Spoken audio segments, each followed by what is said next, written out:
What's up, you guys? Nabakon here, bringing you my perspective on what entertainment is bringing us.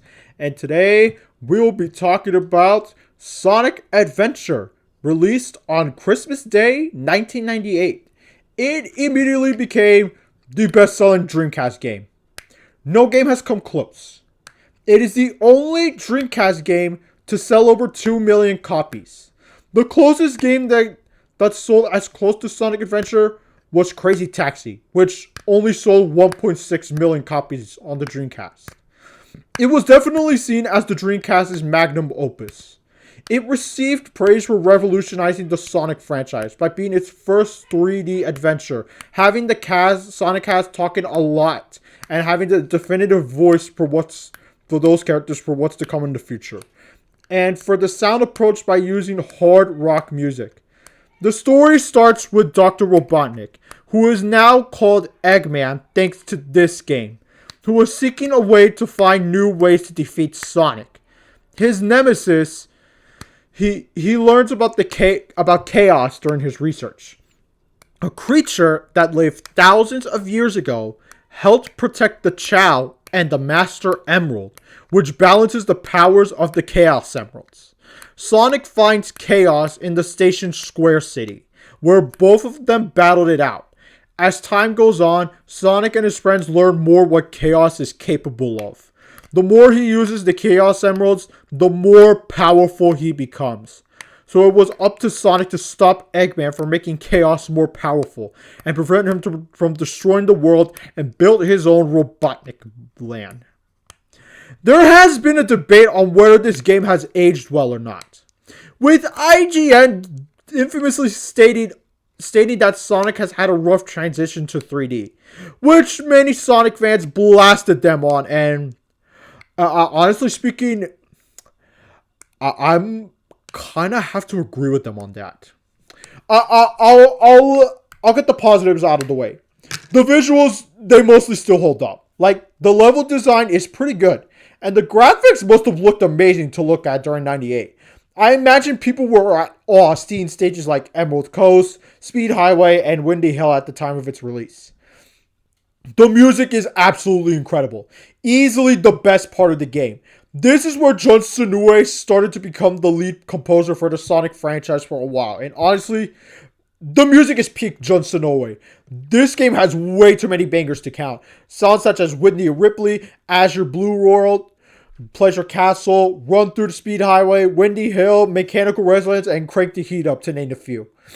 Even the vocal tracks are no slouch. We have iconic songs such as It Doesn't Matter, Believe in Myself, Unknown for Me, Lazy Days, and one of the most beloved songs in the whole entire franchise, Open Your Heart.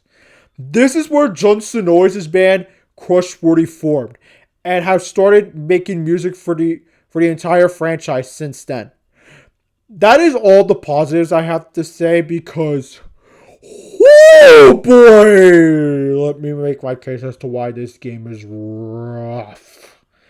So, bear in mind, I played the GameCube version of this game, which is apparently the worst version of the game, and yeah, I can clearly see why.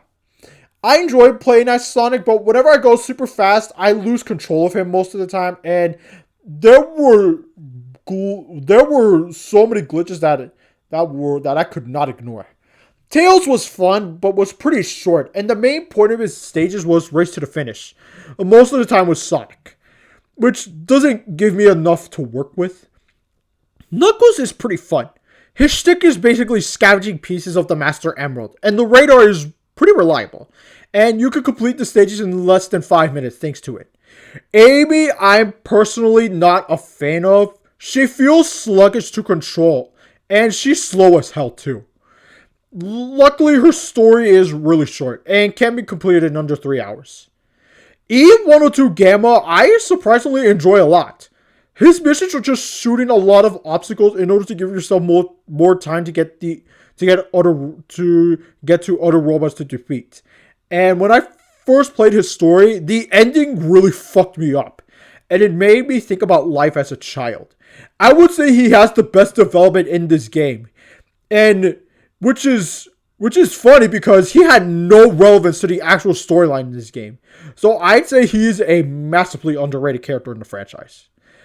Big the Cat is by far the worst part of the game. I like him as a character, and I love his theme song. It's in my top 3 favorite focus songs from the game. However, I fucking despise the gameplay. His gameplay is all about fishing Froggy. That's it. You don't do any sort of action-oriented stuff. Just fish. Which I wouldn't mind if it actually worked. But here's the problem. It's executed poorly. Like, at the ice cap stage, the way it was implemented was they try to mix the platforming with the fishing, which it is the worst. It is the absolute fucking worst. I hated the way they did this. I don't want to do that ever again. Plus, Big the Cat was irrelevant to the story, which, it's whatever.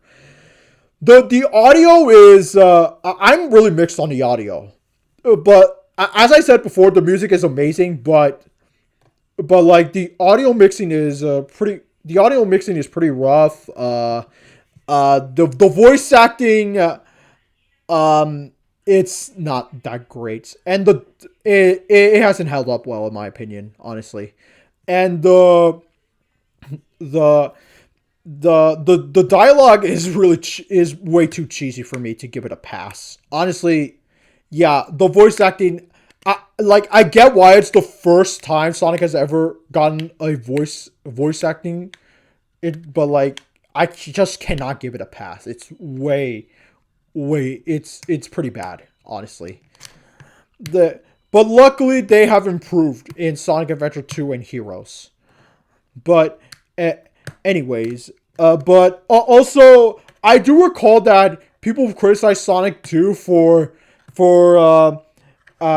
mixing for having the music volume way higher than the voices of the characters. Sonic Adventure also had that issue too, you guys. Like, but I do know that Sonic 2 had it worse.